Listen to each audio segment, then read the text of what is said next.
তাদের মধ্যে যারা মঞ্চে আছেন,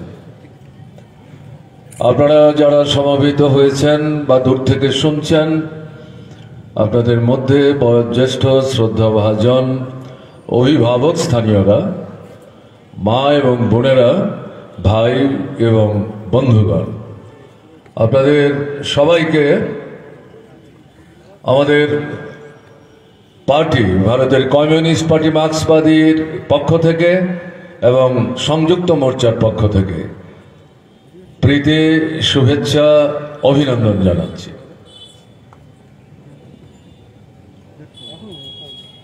নির্বাচন ব্যক্তির সঙ্গে ব্যক্তির লড়াই না, এটা নীতির লড়াই, দৃষ্টিভঙ্গির লড়াই, কর্মসূচির লড়াই। আর এই যে তিনটা বিষয় আমি বললাম, তার কেন্দ্রবিন্দুতে হচ্ছেন মানুষ।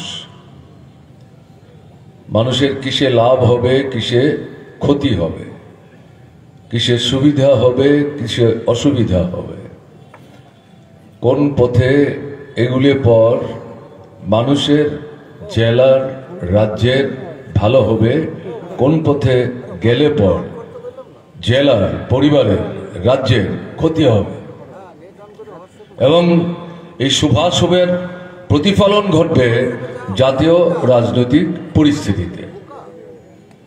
এই যে বিষয়গুলো, এগুলোর সাথে নির্বাচনের একটা গভীর নিবিড় সম্পর্ক আছে।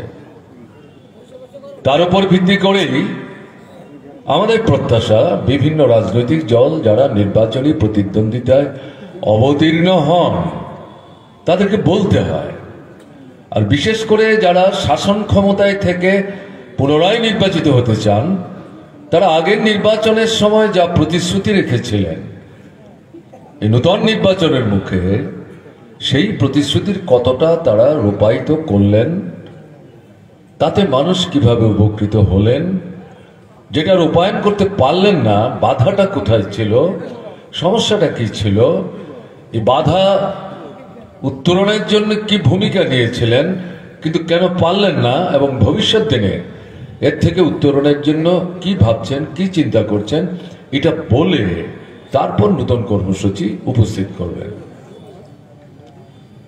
এটাই তো স্বাভাবিক প্রথা। আপনারা প্রত্যাশা করেন, আমরাও প্রত্যাশা করি। কিন্তু সমস্যা হচ্ছে, আমি ত্রিপুরাতেই শুনছিলাম বসে বসে, এখানে এসে তো দেখছি গত কয়েকদিন যাবৎ আমি ঘুরছি, আপনাদের রাজ্যের যে শাসক দল তৃণমূল কংগ্রেস, তারা কি স্লোগান নিয়ে এসছেন? খেলা হবে। অদ্ভুত কথা, যেখানে মানুষের জীবনের শুভাশুভযুক্ত নির্বাচনী সংগ্রামের সাথে একটা উচ্চতর পর্যায়ের রাজনৈতিক সংগ্রাম, সে মানুষের জীবন নিয়ে খেলা হবে। খেলা তো মাঠে ফুটবলের হয়, খেলা তো ক্রিকেট মাঠে ব্যাট বলের হয়।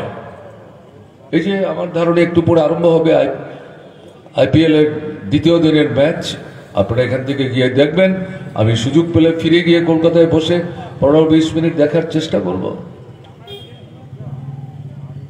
এর সাথে পশ্চিমবাংলার 10 কোটি মানুষের স্বার্থ গুলিয়ে দিয়ে স্লোগান তুলছেন খেলা হবে। আপনারা কি মনে করছেন এটা নিছক বাতুলতা? না বুঝে বলছেন? তাহলে ভুল করবেন। জেনে বুঝে দৃষ্টিভঙ্গি, ভাবনা, চিন্তা বিপথে চালিত করবার জন্য, বিভ্রান্ত করবার জন্য কৌশলে এই স্লোগান বাজারে ছেড়েছেন।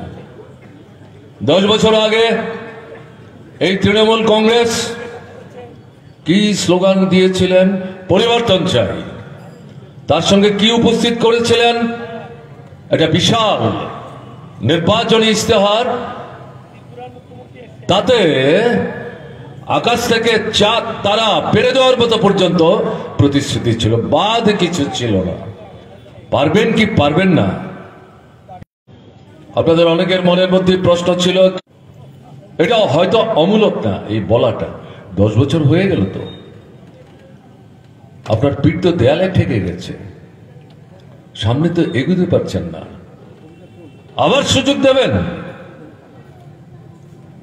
এই খেলা হবে স্লোগানের জালে নিজেকে জড়িয়ে, যে ফাঁদে পা ঢুকিয়ে আটকে গেছেন, এটাকে আরো গভীরে নিয়ে যাওয়ার যে চক্রান্ত চলছে তাতে সাহায্য করবেন।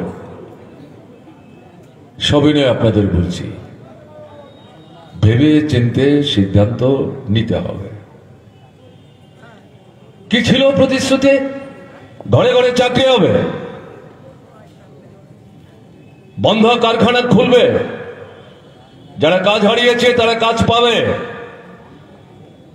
শুধু ভাতা না, যেটা বামফ্রন্ট সরকার 2500 টাকা করে দিয়ে গিয়েছিলেন, 500 দিয়ে শুরু করেছিল।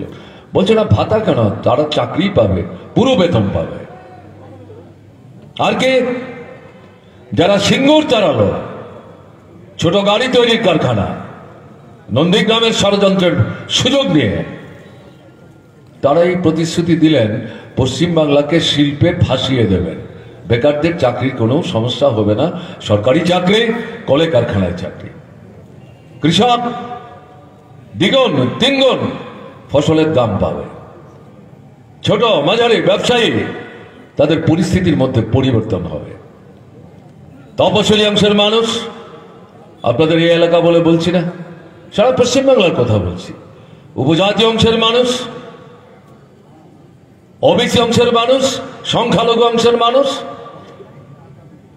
আপনাদের জীবন, তার মধ্যে একটা মৌলিক গুণগত পরিবর্তন আমরা এনে দেব। কাজ, খাদ্য, শিক্ষা, স্বাস্থ্য, চাকরি, আয়, উপার্জন, কেন পেছিয়ে পড়ে থাকবেন? এই সমস্ত যে মনোলোভা প্রতিশ্রুতির ডালি উপস্থিত করেছিলেন 10 বছর শেষ হয়ে যাওয়ার পর, আমি বিস্তৃত যাচ্ছি না, এগুলো একবার নিজের সঙ্গে নিজে বোঝাপড়া করুন তো। তৃণমূল যারা করেন, দূর থেকে যারা শুনছেন, আমি সবই নিয়ে তাদের কাছে বলবো, নূতন মাঝারি অভিজ্ঞতা সম্পন্ন বা বিশেষ অভিজ্ঞতা সম্পন্ন, আজকে পশ্চিমবাংলা যেখানে সে দাঁড়িয়েছে, এটা কি কথা ছিল 10 বছর আগে বা 5 বছর আগেও? এরকম তো কথা ছিল না। কি হয়েছে পশ্চিমবাংলায়? না চাকরি, না ইন্টারভিউ, না চাকরির পরীক্ষা, পরীক্ষা হলে পরে ফলাফল বেরোয় না, ফলাফল বেরোলে পরে দেখা যাচ্ছে যে বেশি নম্বর পেল তার নাম নিচে, যে কম নম্বর তার নাম উপরে। অভিযোগ হচ্ছে দুর্নীতি হচ্ছে। আর দুর্নীতি আর তৃণমূল কংগ্রেস পরিচালিত সরকার তো এখন সমার্থক হয়ে গেছে, দুটো এক। তৃণমূল মানে দুর্নীতি, দুর্নীতি মানে তৃণমূল। আপনারাই বলছেন, আমি তো বাইরে থেকে যে শুনছি। ইনফরমেশন কমিশনের মাধ্যমে তথ্য নিলে পর এই যে বেশি নম্বর নিচের দিকে, কম নম্বর উপর দিকে কি করে, এগুলো প্রশ্ন করে যখন কোর্টে যাচ্ছে, কোর্ট স্টে দিচ্ছে। চাকরি প্রার্থী যারা, চুক্তিবদ্ধ যারা, নিয়মিত করার কথা যাদের, তারা যখন কথা বলতে যাচ্ছেন নবান্নে, আক্রান্ত হচ্ছে। জলকামান, কাঁদানে গ্যাস, পুলিশের লাঠি, তারপর দলীয় সংগঠিত দুর্বৃত্তদের একটা অংশ। প্রতিদিনের ঘটনা। এই নির্বাচনের আগে, এক পক্ষকাল আগে, যে যুব ফেডারেশনের বন্ধুটি আমাকে ফুল দিয়ে সম্বর্ধনা জানালেন, তাদের যে সংগঠন, তারা তো চাকরির জন্যই গিয়েছিলেন। এই যে ভোটের আগে গেলেন, ঘটনা তো তা না। 10 বছর যাবৎ সারা ভারতবর্ষেই লড়াইটা করছে ভারতের গণতান্ত্রিক যুব ফেডারেশন। ঝাঁপিয়ে পড়ল, 50 থেকে 52 জনকে রক্তাক্ত করলো, 2 শতাধিক আহত হয়ে হাসপাতালে নিতে হলো। দরকার ছিল? ঠিক আছে, তারা গেছে। মুখ্যমন্ত্রী এত কথাবার্তা বলেন, এই যে নির্বাচনটা চলছে, তিনি ছাড়া তার দলের আর কেউ কথাবার্তা বলেন? তিনিই তো ঘুরে বেড়াচ্ছেন চারণের মতো। এত কথা বলতে পারেন ভোটের আগে, ধরে নিলাম ভোটের আগে যুবকরা গেছে, 5 জনকে ডেকে নিয়ে আপনি কথা বলতে পারতেন না? যে আমরা এই ভাবছি, এই চিন্তা করছি, আমাদের একটু সময় দাও, সাহায্য করো। বলার তো কিছু নেই, তার জন্য আক্রমণ করে টুটি টিপে ধরার চেষ্টা করেছেন, স্তব্ধ করে দেওয়ার চেষ্টা করেছেন। বলবেনটা কি? আপনারা কিভাবে 10 বছর আগে 34 বছরের সরকার তার বিরুদ্ধে গভীর ঘৃণা ষড়যন্ত্র করে ক্ষমতায় এসেছেন আপনারা জানেন। কিন্তু নির্বাচন শান্তিপূর্ণ ছিল, কারণ বামফ্রন্ট সরকার ছিল। সন্ত্রাস না, ভোটের অধিকার হরণ না, বুথ জ্যাম না, কারোর পোলিং এজেন্ট ঢুকতে বাধা না, বা ঢোকার পর তাকে জোর করে বের করে দেওয়া না। ভোটার যে কোনো দলের হবে না, কোন রং, কোন মত, কোন ভাবনা, কাকে ভোট দেবেন কোনো প্রশ্ন নাই, স্বাধীনভাবে ভোট দিতে পেরেছেন, শান্তিপূর্ণ ভোট হয়েছে। আপনারা আসার পর গত 10 বছর পশ্চিমবাংলায় ভোট আছে। এই সভার যিনি সভাপতি, আপনাদের এই এলাকার নগর সংস্থার যিনি ভাইস চেয়ারম্যান ছিলেন, তাকে তো কেউ বলে দেয়নি যে এই কথাগুলো আপনি বলবেন। তার জীবনের তিক্ত অভিজ্ঞতার কথা আপনাদের সামনে তুলে ধরেছেন। আপনাদের এলাকায় অভিজ্ঞতা কি? গ্রামে অঞ্চলে পঞ্চায়েতের ভোট নাই, নগরের ভোট নাই। দ্বিতীয়বারের যে বিধানসভা নির্বাচন ভোট দিতে পারলেন না, লোকসভার নির্বাচন 2019 ভোট দিতে পারলেন না। লোট এই যে পরিস্থিতি, এবং আজকে যে আপনারা এখানে সভা করছেন, এই সম্ভবত 7-8 বছর পর, তাও ভয়ে ভয়ে সংকুচিত হয়ে অনেকে আসতে চাইছেন, মন চাইছে, আসতে পারছেন না, দরজা বন্ধ করে ঘরে বসে কথা শুনছেন। এরকম কথা ছিল? এটার নাম পরিবর্তন। আমার ধারণা ছিল 10 বছর আগে যারা পরিবর্তনের স্লোগান তৃণমূলের মুখে দিয়ে ফেস্টুন নিয়ে নন্দীগ্রামের পর নন্দীগ্রামে এবং কলকাতায় মিছিল করেছেন, তাদের মুখ এখন কিন্তু আমরা দেখছি না। কোথায় তারা? গ্রামে আমরা শুনতাম কাকের মাংস কাকে খায়, এখন নন্দীগ্রামের ঘটনাটা কি হচ্ছে? এই কাককেও ছাড়িয়ে চলে যাচ্ছে। আমি নাইবা বললাম কি ঘৃণ্য নির্মম ষড়যন্ত্র মানুষের জীবন নিয়ে, তাদের পক্ষে বলা সম্ভব খেলা হবে। তারাই বলতে পারেন খেলা হবে। এদেরকে 10 বছর পর আরেকবার সুযোগ দেবেন, ভোট দেবেন, জেনে শুনে নিজের পায়ে আরেকবার কুরুল মারবেন, সর্বনাশ ডেকে আনবেন, পশ্চিমবাংলাকে এর থেকে উদ্ধার করবেন না, রক্ষা করবেন না, সামনের দিকে এগিয়ে যাওয়ার সুযোগ করে দেবেন না। আপনার ছেলে, আপনার মেয়ে, আপনার নাতি, আপনার নাতনি, ভবিষ্যৎ বংশধর, সে শুধু আপনার পরিবারের না, দেশের ভবিষ্যৎ ভাবী নাগরিক, অন্ধকার গহ্বরে নিক্ষেপ করবেন, এটা ভাববার জন্য বিনীতভাবে অনুরোধ করছি, আবেদন করছি। এই সর্বনাশ আরেকবার, তৃতীয়বারের জন্য ডেকে আনবেন না। এটা ব্যক্তি সবুজকে ভোট দেবেন এর জন্যই কথাগুলি বলছি তা কিন্তু না। ওই যে বললাম নীতির প্রশ্ন, এই যে দুর্বলতা, ব্যর্থতা, নন পারফরমেন্স, এতে তৃণমূলের পায়ের তলার মাটি সরে যাচ্ছে, দল ভাঙছে, দলে দলে তৃণমূল ছেড়ে বিজেপিতে যাচ্ছে। নীতি নাই, নৈতিকতা নাই, আদর্শ নাই, কর্মসূচি নাই, থাকবে কি করে? এখন পরিস্থিতি এরকম হয়েছে, আপনাদের রাজ্যের মুখ্যমন্ত্রী, তার তো ভোট হয়েছে, ভোটের দিন তার যা বডি ল্যাঙ্গুয়েজ আমি দেখেছি টিভিতে দুপুর বেলায়, আমার দেখে কিন্তু খুব একটা ভালো মনে হয়নি। ভোটের বাক্সে খুললে পরে আপনারা বুঝবেন আমি চট করে আগরতলায় বসে কি করে বুঝবো, কিন্তু বডি ল্যাঙ্গুয়েজটা কিন্তু খুব ইতিবাচক মনে হয়। এখন তিনি ঘুরে ঘুরে কি বক্তৃতা করছেন? 200-এর বেশি আসন দিতে হবে। তারা বলছেন তারা 200 আসন পাবেন, বিজেপি বলছে তারাও 200 আসন পাবেন। তো সব মিলিয়ে আসনই যে 294, তাহলে 400 আসন মিলাবেন কি করে? তাহলে কি ইলেকশন কমিশন এখানে এর জন্য এই নতুন করে আসন দেবেন? কি বলছেন? তাহলে আমরা কি মাঠে এখানে শুধু লেমন জুস খাবো? এই যে নতুন মঞ্চটা হলো, এটা লেমন জুস খাবো? তা আপনারা আসলেন কেন আমাদের কথা শুনতে? কি বলছেন? ব্যাখ্যা আছে একটা। গদ্দার, যদি বেশি আসন না পাই, কম আসন যদি সংখ্যাগরিষ্ঠ হয়ে যদি সরকার তৈরি করতে পারি, কিনে নিয়ে চলে যাবেন। তাদের সঙ্গেই তো গলাগলি করেছেন এতদিন। পার্লামেন্টে কি ভূমিকা তৃণমূলের, রাজ্যসভায় কি ভূমিকা তৃণমূলের, রাজ্যের ক্ষেত্রে বিজেপির সঙ্গে কি ভূমিকা তৃণমূলের কে জানে না? আমি এগুলি বলছি না, অন্যরা বলবেন। গদ্দারি তো আপনার সরকার গত 10 বছর করেছে পশ্চিমবাংলার 10 কোটি মানুষের সাথে। আপনি দলের লোকদের গদ্দার বলছেন কেন? এবং পরিস্থিতিটা এমন একটা জায়গায় গেছে, মাননীয় মুখ্যমন্ত্রী নিজের ছায়াকে বিশ্বাস করতে পারছেন না।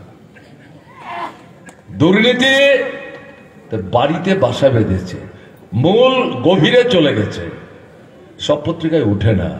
দয়া করে যদি গণশক্তি এলাকায় আসে, গতকালকের পত্রিকাটা বিনীতভাবে বলবো একটু পড়ে দেখবেন।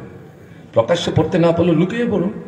প্রথম পৃষ্ঠার প্রথম যে সংবাদ 3 কলাম বেবি দেখবেন, এগুলো তো আমাদের কথা না, আমিও তো এটা পড়েই জানলাম। তার অর্থটা কি? নিজের উপর আস্থা হারাচ্ছেন, বিশ্বাস হারাচ্ছেন, দলের কর্মীদের উপর আস্থা হারাচ্ছেন। তার জন্য কলকাতায় গেলে দেখবেন এখন নতুন করে পোস্টার, আস্থা রাখুন, বিশ্বাস রাখুন, সুযোগ দিন। আরে 10 বছর পর আবার এই কথাগুলি বলতে হচ্ছে কেন? তার মানেটা কি? নিজের উপরে বিশ্বাস হারাতে শুরু করেছেন। নাহলে সভা মঞ্চে বসে ফুটবল নিয়ে কেউ লোফালুফি করে, এটা হয় নাকি? কাজেই আপনাদেরকে আমি বলবো এগুলো একটু ভাবনার মধ্যে রেখে সঠিক সিদ্ধান্ত নেবে। দুর্বলতায় ভুগছে, অনিশ্চয়তায় ভুগছে, তার কার্যকারণ আছে। সুযোগ কে নিচ্ছে? বিজেপি, প্রাণভোমরা RSS, বিশ্ব হিন্দু পরিষদ। এরা হচ্ছে বিজেপির প্রাণভোমরা চালক, বজরং দল। কি বলছেন? বলছেন এবার হবে আসল পরিবর্তন, এবার আসবে বিজেপি। একটা অংশের লোক কিন্তু দুদুল্য মনে তো ভুগছেন। এটা কি স্লোগান? বলছে আসল পরিবর্তন হবে। তাহলে গত 10 বছর নকল হয়েছে, আমাদের জীবনের সর্বনাশ হয়েছে। ভেবেছিলাম আমাদের হয়তো হয়নি, অন্যদের কারণ না কিছু হয়েছে, কিন্তু এখন যেভাবে বলছে তাহলে তো বোঝাই যাচ্ছে হয়নি কিছু। তারা আসল পরিবর্তনটা করবেন। সবই নিয়ে আমরা জিজ্ঞেস করতে পারি প্রধানমন্ত্রীকে, তিনি তো 7 বছর ভারতবর্ষের প্রধানমন্ত্রী, তিনিই প্রধানমন্ত্রী, সমস্ত ক্ষমতা তার হাতে, সংখ্যা তার হাতে। সুপ্রিম কোর্টকে বগল দেওয়া করেছেন, নির্বাচন কমিশনকে বগল দেওয়া করেছেন, রিজার্ভ ব্যাংক অফ ইন্ডিয়াকে বগল দেওয়া করেছেন, সিবিআই কে বগল দেওয়া করেছেন, সিএজি কে বগল দেওয়া করেছেন। সংবিধানের মধ্যে যে সংস্থাগুলোকে স্বাধীনতা দিয়ে নিরপেক্ষভাবে ভূমিকা নিয়ে রাষ্ট্র চালনার ক্ষেত্রে সাহায্য করতে পারে, প্রত্যেকটি স্বাধীন সত্তা পরোক্ষে আপনি প্রধানমন্ত্রী, আপনার দল হরণ করেননি। কিসের অভাব আপনার? 2014 সালে কি প্রতিশ্রুতি দিয়েছিলেন? কাদের মাথা সবচেয়ে বেশি ঘুরিয়ে দেওয়ার চেষ্টা করেছিলেন? যুবক। কি বলেছিলেন? প্রতি বছর 2 কোটি করে নতুন করে চাকরি হবে। তাহলে 7 বছর হলো, এই 7 বছরে কত হওয়ার কথা ছিল? 14 কোটি। গত 1 বছর কোভিডের প্রথম যে ধাক্কা, লকডাউন হলো, কারখানা বন্ধ, দোকানপাট বন্ধ, উৎপাদন বন্ধ, অফিস কাছারি বন্ধ, গাড়ি চলে না, রেল চলে না, প্লেন চলে না। এই পরিস্থিতির মধ্যে কর্মরত অবস্থায় 14 কোটি থেকে 15 কোটি মানুষ কাজ হারিয়েছেন। কথা ছিল 14 কোটি মানুষের কাজ হবে। জবাব কি প্রধানমন্ত্রী? আপনি বলছেন আসল পরিবর্তন। এরকম পরিবর্তন চান পশ্চিমবাংলায়?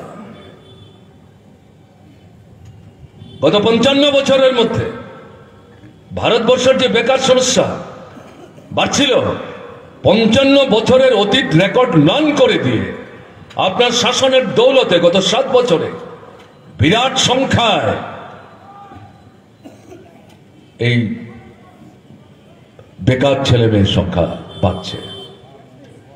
সারা পৃথিবীতে পেট্রোল ডিজেলের দাম কমছে, আর ভারতবর্ষে পৃথিবীর সব দেশকে পেছনে ফেলে এমনকি নেপাল, বাংলাদেশ, সিংহল, তাদের চাইতেও বেশি দামে ভারতবর্ষে পেট্রোল ডিজেল বিক্রি হচ্ছে। পেট্রোল ডিজেল তার যদি দাম বাড়ে, রেলের ভাড়া বাড়বে, গাড়ির ভাড়া বাড়বে। রেলের ভাড়া যদি বাড়ে, গাড়ির ভাড়া যদি বাড়ে, তাহলে এই গাড়িতে রেলে করে মালপত্র যে আনা নেওয়া করে তার দাম বাড়বে। তাহলে আমার আপনার মতো যারা মধ্যবিত্ত নিম্নবিত্ত, পেট্রোলও কিনতে হয়, ডিজেলও কিনতে হয়, রান্নার গ্যাসও কিনতে হয়, কেরোসিনও কিনতে হয়, একবার ওখানে বাড়ছে পয়সা দিচ্ছে। রেলগাড়িতে চড়ছেন, গাড়িতে চলছেন, সেখানে ভাড়া বাড়ছে, ওখানে পয়সা দিচ্ছে। তারপরে দোকানে যাচ্ছে মাল কিনতে, ওখানে বাড়ছে জিনিসপত্রের দাম, কারণ মালিক তো তার নিজের পকেটের পয়সা দিয়ে এই বর্ধিত পেট্রোল ডিজেলের দাম পুষিয়ে দেবেন না।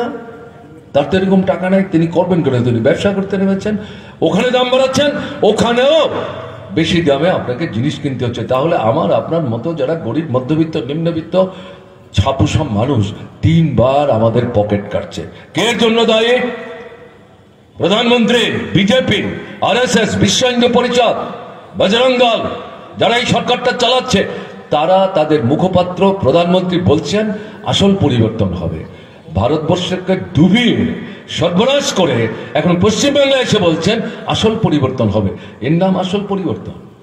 প্রশ্ন করবেন না, বুঝবার চেষ্টা করবেন না, উপলব্ধি করবেন না চলছেটা কি দেশের মধ্যে? এটা তো বুঝতে হবে, ভাবতে হবে। রাষ্ট্রায়ত্ত সংস্থা জওয়াহরলাল নেহরুর সময় থেকে সোভিয়েত দেশ ঘুরে এসে যখন দেশের বড় বড় পুঁজিপতিরা মূল যে কারখানাগুলো, একটা থেকে অনেকগুলো কারখানা হয় ডাউন স্ট্রিমে, যেগুলোকে মাদার ইন্ডাস্ট্রিজ বলে, করলো না, ঝুঁকি নেবে না, দেখি কতদিন চলে। সেই সময় তো সরকার বসে থাকতে পারে না, তারা মিশ্র অর্থনীতি নিলেন, পুঁজিবাদও সমাজবাদও। তার থেকে রাশিয়ার অভিজ্ঞতা নিয়ে রাষ্ট্রায়ত্ত সংস্থা তৈরি করতে শুরু করলেন। মূল ঝোঁকটা ছিল মাদার ইন্ডাস্ট্রিজগুলি তৈরি করে, না হলে অন্য শিল্প কারখানা হবে না। একটার পর একটা বেঁচে দিচ্ছে। একে সরকার না পাবলিক লিমিটেড কোম্পানি, ব্যবসায়ী প্রতিষ্ঠানে পরিণত হয়েছে। 140টা নতুন তালিকা হাতে নিয়ে বসে আছে। বাজেট সেশনে এই তালিকা প্রকাশ করেছে। এই 2 বছরের মধ্যে এগুলোও বিক্রি করবে, কারণ ডেফিসিট ফিনান্সিং এটা কভার করার জন্য এগুলি বিক্রি না করলে চলবে না। কেন? ধনী এবং গরিবের যে ফারাক বাড়ছে, অল্প লোক তাদের সম্পদের পাহাড়কে পর্বতে পরিণত করছে। টাটা, বিরলা, ডালমিয়া, সিংহানিয়া, মফতলাল, জৈন, রিলায়েন্স, আম্বানি, আদানি, এদের যায়। তার উপর কেন আপনি উচ্চ হারে ট্যাক্স বসাচ্ছেন না? তারা মানুষের রক্ত মাংস নিংড়ে নিয়ে সম্পদের পাহাড় তৈরি করেছে। তাদের যে সম্পদ তৈরি হচ্ছে, 1 ভাগ দেশের 99 সম্পদ লুটে পুটে নিয়ে তারা বড় হচ্ছে। কেউ পৃথিবীর প্রথম 8 জন ধনীর মধ্যে একজন, কেউ এশিয়ার প্রথম জন। আমাদের ভারতবর্ষে তাদের সম্পদের উপর কেন আপনি ট্যাক্স বসাচ্ছেন না? কেন গরিবের পকেট কাটছেন? জবাব আছে। এরকম আসল পরিবর্তন চান পশ্চিমবাংলায়? তৃণমূল এটাই করছে। তার উপর যদি ওরা আসে, তার উপর তো এটা গুদের উপর বিস্ফোরার মতো হয়ে যাবে না? ভাববেন না, এই স্লোগানে বিভ্রান্ত হবেন। একটু ভাববার জন্য অনুরোধ করছি। খুব খারাপ অবস্থা দেশের, অত্যন্ত খারাপ অবস্থা। মানুষ মেনে নিচ্ছেন না। তার জন্য গণতান্ত্রিক অধিকার হরণ করছে, স্বাধীন মতামত ব্যক্ত করবার অধিকার হরণ করছে, আন্দোলন দমিয়ে দেওয়ার চেষ্টা করছে, কণ্ঠরোধ করার চেষ্টা করছে। পার্লামেন্টের মধ্যে, রাজ্যসভার মধ্যে বিরোধীদের কথা বলতে দিতে চাইছে না। সংখ্যার জোরে জনবিরোধী, রাষ্ট্রবিরোধী একটার পর একটা কর্মসূচি পাশ করিয়ে দিচ্ছে। তৃণমূল প্রত্যক্ষ পরোক্ষভাবে এগুলি সমর্থন করছে, কোথাও হাত তুলে, কোথাও কৌশলী ওয়াক আউট করে। আপনারা যারা খবর রাখেন তারা জানেন। আমার কাছ থেকে এগুলো শুনতে হবে কেন? প্রাসঙ্গিক বলে আমি উল্লেখ করছি। শুধু কি তাই, সংবিধানটার বিরুদ্ধাক্রমণ সংঘটিত করেছে। 370 ধারা, কাশ্মীর, জম্মু, পাকিস্তানে যাবে না, ভারতবর্ষে আসবে, এই নিয়ে দ্বন্দ্ব। জেল থেকে বেরিয়ে শেরে কাশ্মীর তিনি বললেন যে না, আমরা পাকিস্তানে যাব না। সংখ্যালঘু মুসলমানরা সেখানে সংখ্যাধিক্য, অনেকের ধারণা ছিল পাকিস্তানে যাবে। তিনি কি বললেন? ওটা তো ধর্মান্ধ রাষ্ট্র, জওহরলাল নেহরুর নেতৃত্বে ভারতবর্ষে যে সরকার প্রতিষ্ঠিত হয়েছে এটা ধর্ম নিরপেক্ষ। ধর্মের সাথে রাষ্ট্রের কোনো সম্পর্ক নাই। ধর্ম ব্যক্তিগত, কে কোনটা করবেন করবেন না তার ব্যাপার। ধর্মের নামে রাজনীতি চলবে না, দল চলবে না, ভোট যাচনা করা যাবে না। এটাই নীতি নিয়ে চলছে ভারতবর্ষের সংবিধান। এই বিষয়গুলো অন্তর্ভুক্ত করেছে ধর্ম নিরপেক্ষতা। গণতন্ত্র ধর্ম নিরপেক্ষতা একটা থেকে আরেকটাকে আলাদা করলে পরে হয় না। এটা হাত জোরে জোরে ধরে ধরে হ্যান্ডশেক করে চলতে হবে। এটাই ভারতবর্ষ। কাজে আমরা ভারতবর্ষে থাকব, শুধু কিছু নিরাপত্তা চাই। সেই নিরাপত্তা দেওয়া হয়েছে 370 ধারায়, 35-এর ক ধারায়। এক কলমের খোঁচায় এই বিজেপি সরকার বাতিল করে দিল। একটা রাজ্য স্বাধীনতার পর আমাদের দেশে নতুন নতুন রাজ্য তৈরি হচ্ছে। আমরা প্রথম দেখলাম এই ফ্যাসিস্টিক চিন্তার যে ধারক বাহক বিজেপি সরকার, তারা একটা রাষ্ট্রকে ভেঙে 3 টুকরো করে দিল, তার হৃৎপিণ্ডটাকে ছিনিয়ে নিয়ে আসলো। রক্তাক্ত প্রাক্তন মুখ্যমন্ত্রী, তৎকালীন মুখ্যমন্ত্রী, সাংসদ জেলখানায় বন্দী করে রাখলো। শত শত নেতা কর্মী জেলখানায় বন্দী করে রাখলো যাতে প্রতিবাদ করতে না পারে। নাগরিক আইন, নাগরিকত্ব পাওয়ার যে অধিকার, আমাদের দেশের সংবিধান যখন তৈরি হয় দুটো স্তবকে, দুটো ধারায় তার মধ্যে উল্লেখ আছে। কোথাও ধর্মের কথা নাই, কোথাও বর্ণের কথা নাই, কোথাও সম্প্রদায়ের কথা নাই। নতুন আইন তৈরি করলেন। লক্ষ্যটাকে মুসলিম অংশের মানুষ যারা, তাদেরকে বঞ্চিত করা। কোত্থেকে শিখেছেন এগুলো? হিটলার, মুসলিনি, ফ্যাসিস্ট, তুজো, এদের কাছ থেকে শিখে এসছেন। তাদের যে মূল দর্শনবেত্তা, তিনি তার পুস্তকে এগুলো উল্লেখ করেছেন। পড়লে আপনারাও পাবেন। আমি এগুলো পড়েই বলছি। কি এটা? আমাদের ভারতবর্ষ একটা ফুলের বাগানের মতো। বাগানের সৌন্দর্য হচ্ছে নানা ধরনের ফুলের সমারোহ। হিন্দু, মুসলমান, বৌদ্ধ, খ্রিস্টান, জাতি উপজাতি সবাইকে নিয়ে ভারতবর্ষ একটা সুন্দর ফুলের বাগান তছনছ করে দেওয়ার চেষ্টা করছে। কি হচ্ছে এটা?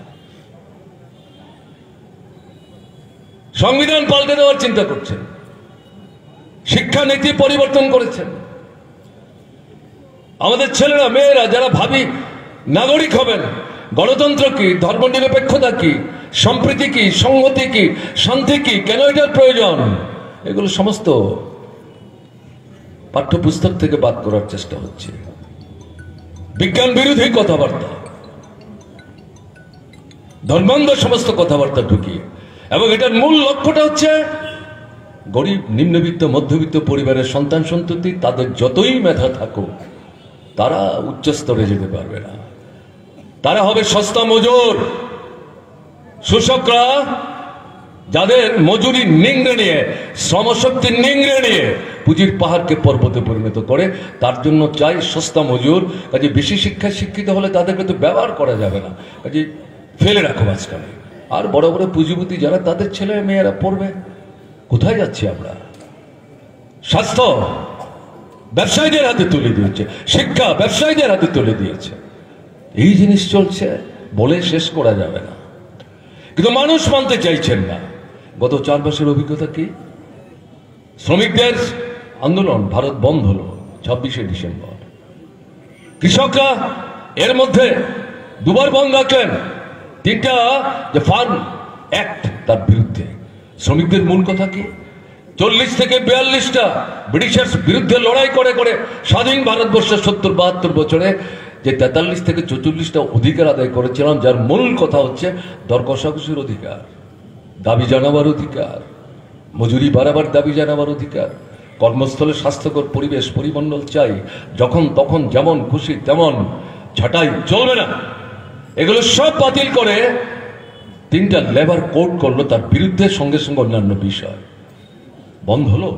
25 থেকে 26 কোটি মানুষ এই 20 নম্বর নয়া উদার অর্থনৈতিক নীতির বিরুদ্ধে ভারতবর্ষের ধর্মঘট। 26 কোটি মানুষ অংশগ্রহণ করলেন। ওয়ার্ল্ড ট্রেড অর্গানাইজেশন হাত তুলে সাধুবাদ জানিয়ে বললেন, তোমরা আমাদেরকে উদ্দীপিত করলে। আমাদের মনে হবে 132 কোটি মানুষের দেশে 26 কোটি অংশগ্রহণ করেছেন, কি এরকম বড় কথা? পৃথিবীর কটা রাষ্ট্রের মোট লোক সংখ্যা 25 থেকে 26 কোটি, ভাবতে পারছেন? এই জায়গায় এই ধর্ম। কৃষকদের যে 3টা আইন, যেগুলো আলোচনার সুযোগ দিল না, রাজ্যের সঙ্গে কথা বললো না, যুগ্ম তালিকায় আছে, কোন কৃষক সংগঠনের সঙ্গে কথা বললো না। গ্রামে 70% মানুষ বাস করে, তার অধিকাংশ 80 থেকে 85% প্রত্যক্ষ পরোক্ষভাবে কৃষির সঙ্গে যুক্ত, তাদের নানা সংগঠন তাদের সঙ্গে কথা বললো না। শুধুমাত্র এই কৃষকদের স্বার্থে দেশি বিদেশি শিল্প, ব্যাংক, বিমা এগুলো তো তারা কবজা করেছে। এবার এই কৃষি ক্ষেত্রটাকে তাদের দখলের সুযোগ করে দিতে হবে। মূল লক্ষ্যটা কি?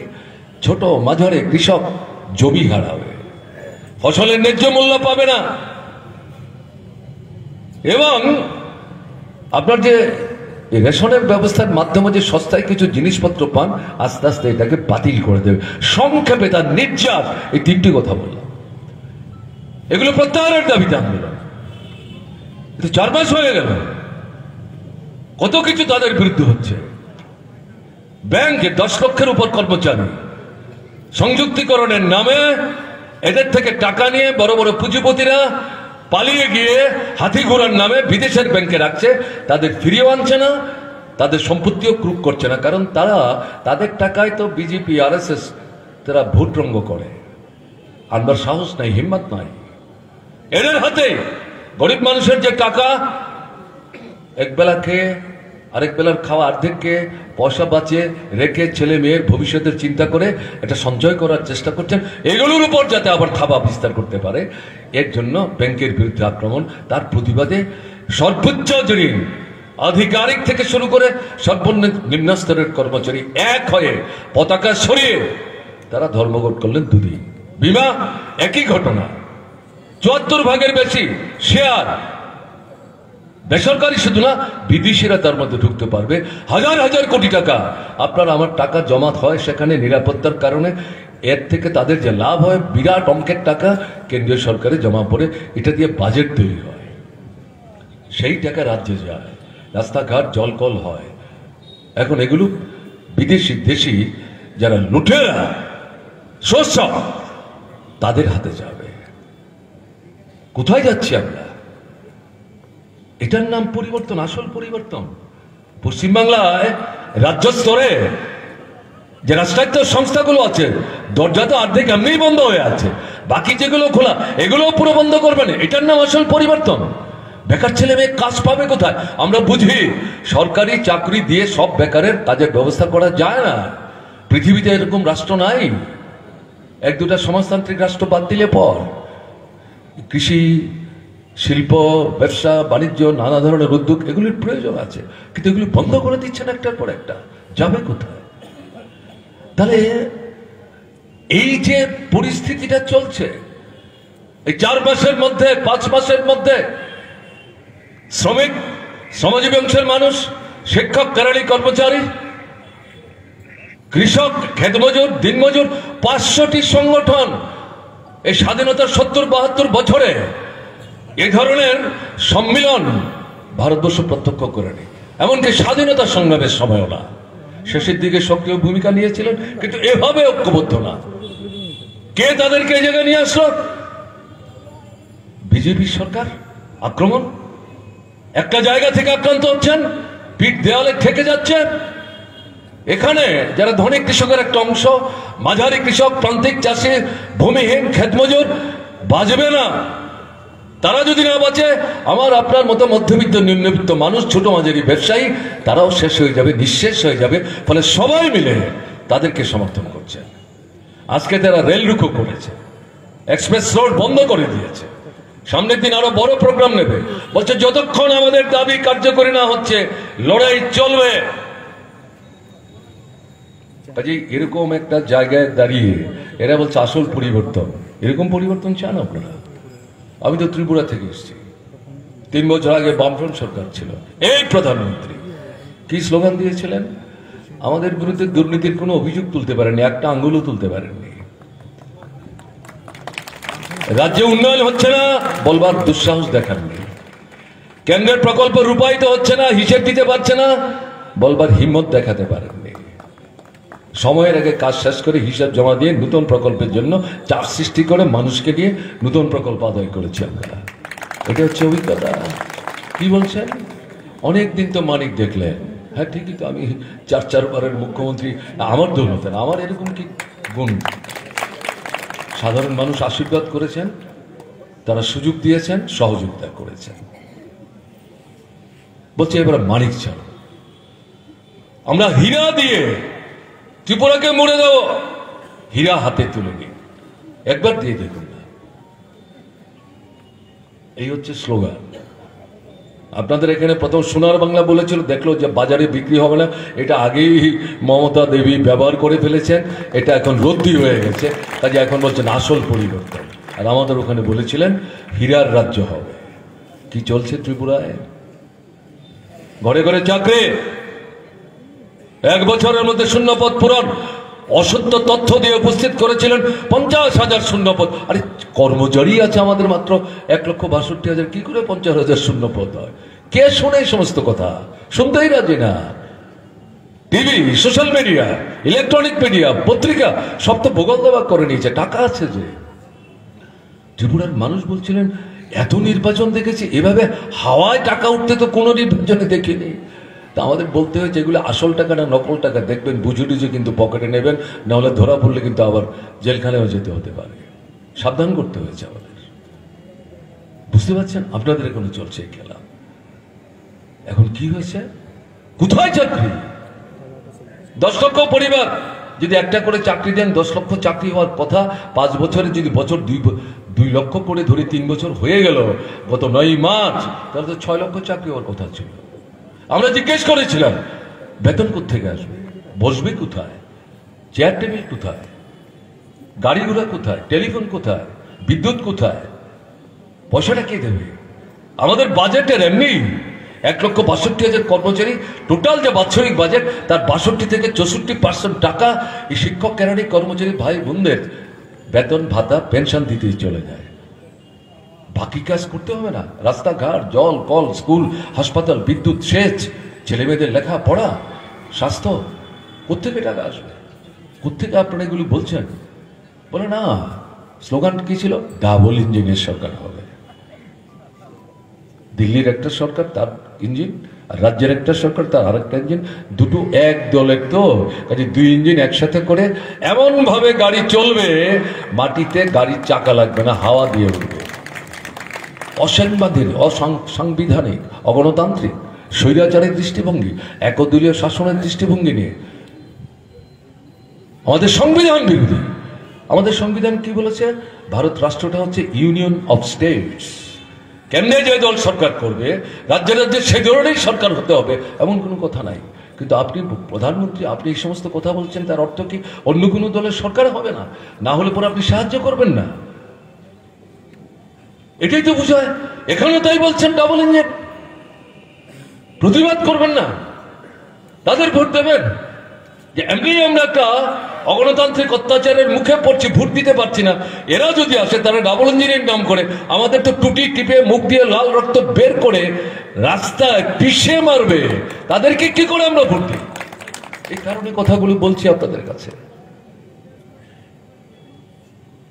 7 সেন্ট্রাল পে কমিশন, আগরতলার পত্রিকা, কলকাতার পত্রিকায় প্রধানমন্ত্রীর ছবি দিয়ে বলছেন আমাদের ভোট দেন, পশ্চিমবাংলার শিক্ষক কেরানি কর্মচারী আপনাদেরকে 7 সেন্ট্রাল পে কমিশন দিয়ে দেব। কারণ পশ্চিমবাংলার সরকার এটা দেননি, দিচ্ছে না। তা আমরা জিজ্ঞেস করতে পারি প্রধানমন্ত্রীকে যে কেন্দ্রীয় কর্মচারীদের জন্য 7 সেন্ট্রাল পে কমিশন দিয়েছেন সবাইকে, রেকমেন্ডেশন যেগুলো ছিল কমিশনের অর্ধেক দেননি। আগে তো কেন্দ্রীয় সরকারের কর্মচারীদের রেকমেন্ডেড যে বিষয়গুলো এগুলো পূরণ করুন, তারপরে রাজ্যে যাবেন। ত্রিপুরায় এই কথা বলেছিল, ত্রিপুরায় এই কথা বলেছিল, কিচ্ছু করেনি। শুধু ফিটম্যান ফর্মুলা 2.57 এর মধ্যে 2.25 আমরাই দিয়ে গেছি, তারা 0.32, তাও সবাইকে সমান দেননি। এটা দিয়েই বলছে আমরা দিয়ে ফেললাম, কর্মচারীরা উল্টো ঝাঁপিয়ে পড়লেন।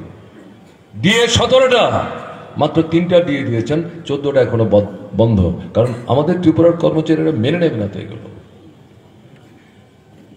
প্রলোভন, চুক্তিবদ্ধ কর্মচারী রেগুলার করে দেবে 1 বছর। কোর্টের রায় অমানবিক রায়। বামফ্রন্ট সরকারের যে চাকরি নীতি, সিনিয়রিটি কাম মেরিট কাম নিড, শিক্ষক নিড বলছেন প্রধান বিচারপতি, এটা রাজনৈতিক সিদ্ধান্ত, বুঝতে অসুবিধা হয়নি, অসুবিধায় ফেলতে হবে বামফ্রন্ট সরকারকে। বলছে সংবিধানের মধ্যে তো নিডের কোনো ব্যাখ্যা নাই।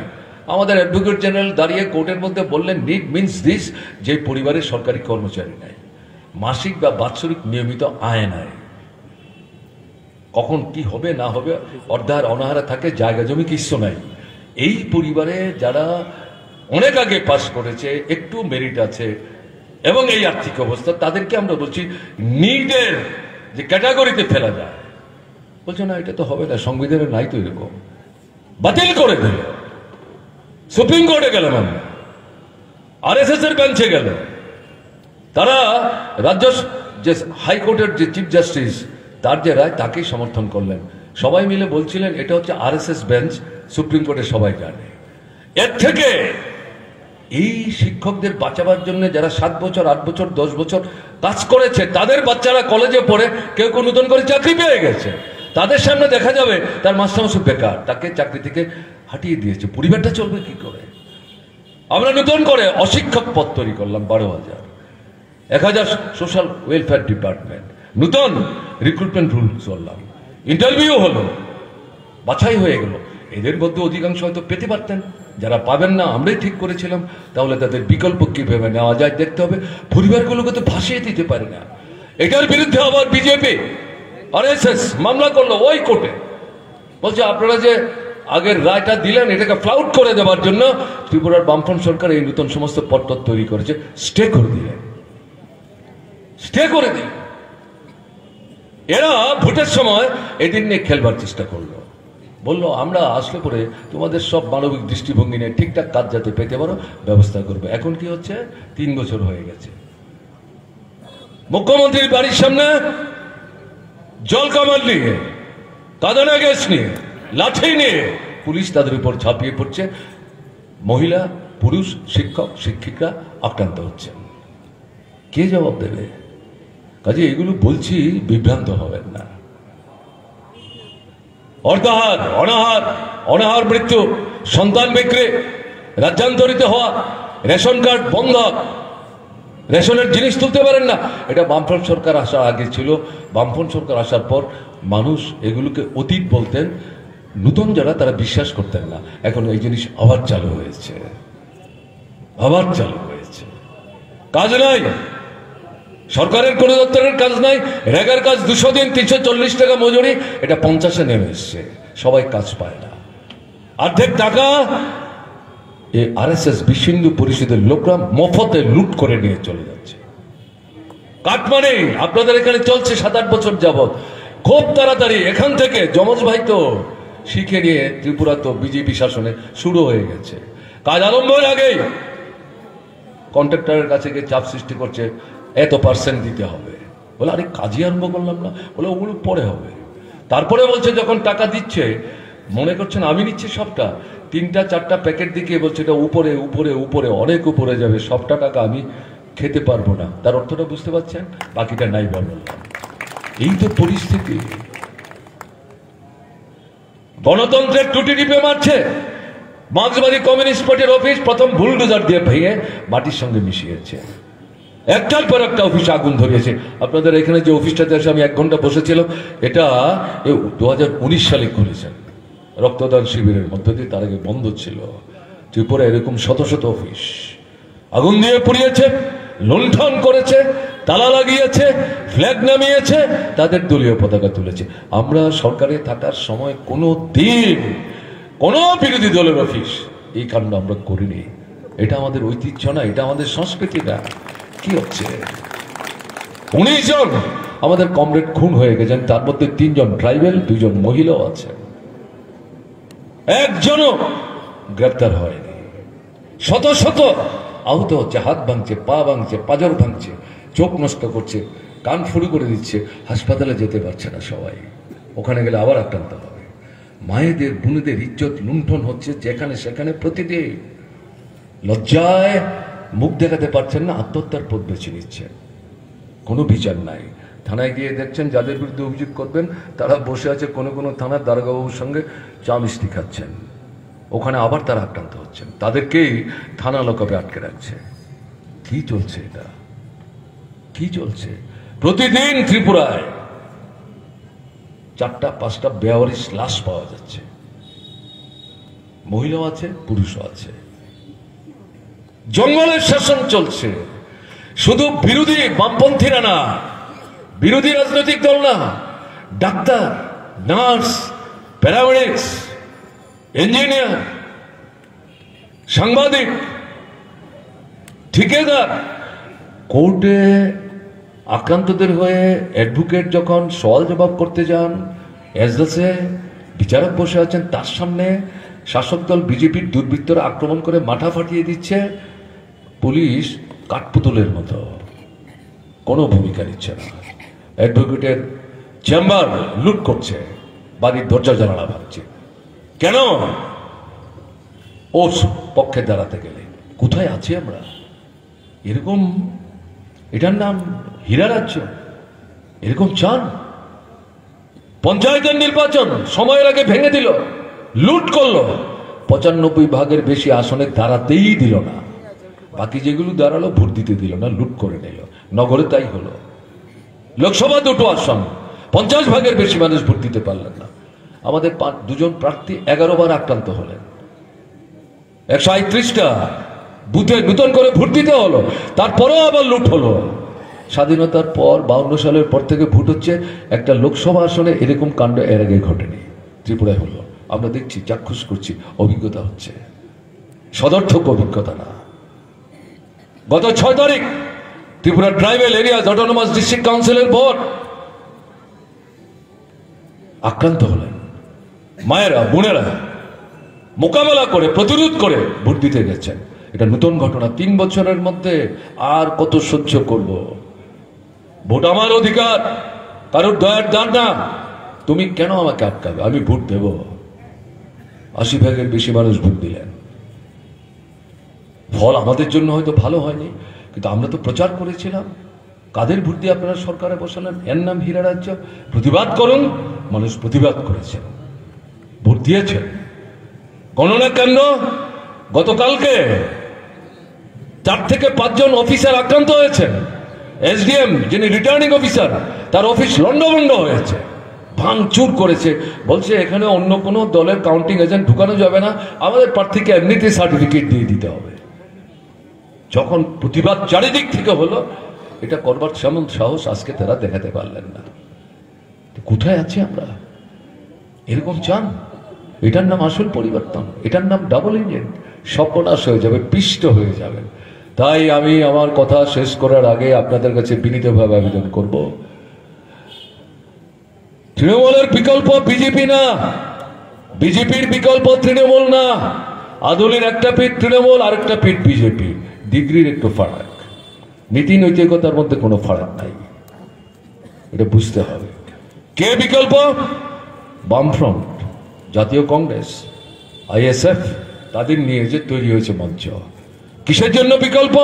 একটা ছোট্ট নির্বাচনী ইশতেহার দিয়ে মাটিতে পা রেখে কৃষক, কৃষি মজুর, শ্রমিক, শ্রমজীবী অংশের মানুষ, যুবক, বিশেষ করে কর্মক্ষম কর্মপ্রার্থী যুবক, ছাত্র, উপজাতি, তফসিলি, ওবিসি, সংখ্যালঘু, ছোট মাঝারি ব্যবসায়ী, যারা আপনাদের রাজ্যের 100 জনের মধ্যে 85 থেকে 90 জন, তাদের স্বার্থে একটা রাজ্য সরকার কি করতে পারে, এটা তারা সুনির্দিষ্টভাবে তুলে ধরেছেন। আর কি বলেছেন? গণতন্ত্র পুনরুদ্ধার করতে হবে।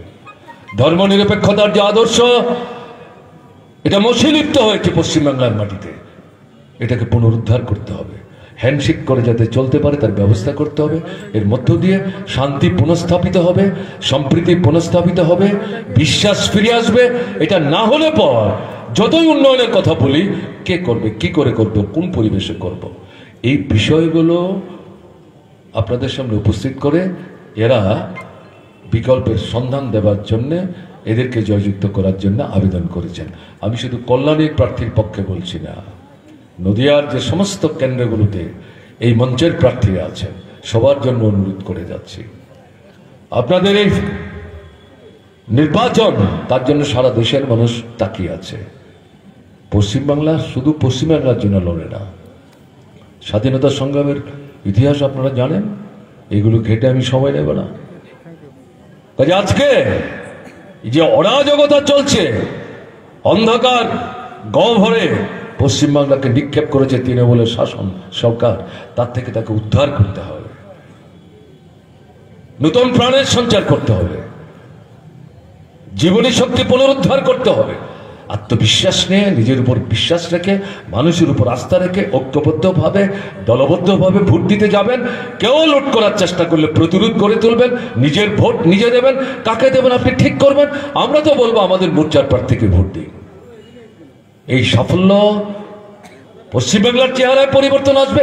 সারা দেশ যে ফ্যাসিস্ট শক্তির হাতে পড়েছে, একদলীয় শাসন প্রতিষ্ঠার চেষ্টা করছে, বিরোধীদের নিশ্চিহ্ন করে দেওয়ার চেষ্টা করছে, সংবিধান ধ্বংস করে দেওয়ার চেষ্টা করছে, ইতিহাস নূতন করে লেখার চিন্তা করছে, এদের হাত থেকে যদি দেশকে রক্ষা করতে হয়, আপনারা এখানে যে পথ ধরে অগ্রসর হবেন, এই নির্বাচনী সাফল্যের মধ্য দিয়ে সারা দেশের মানুষের সামনে নূতন দিশা হিসাবে আপনাদের দেখানো পথ উপস্থিত হবে।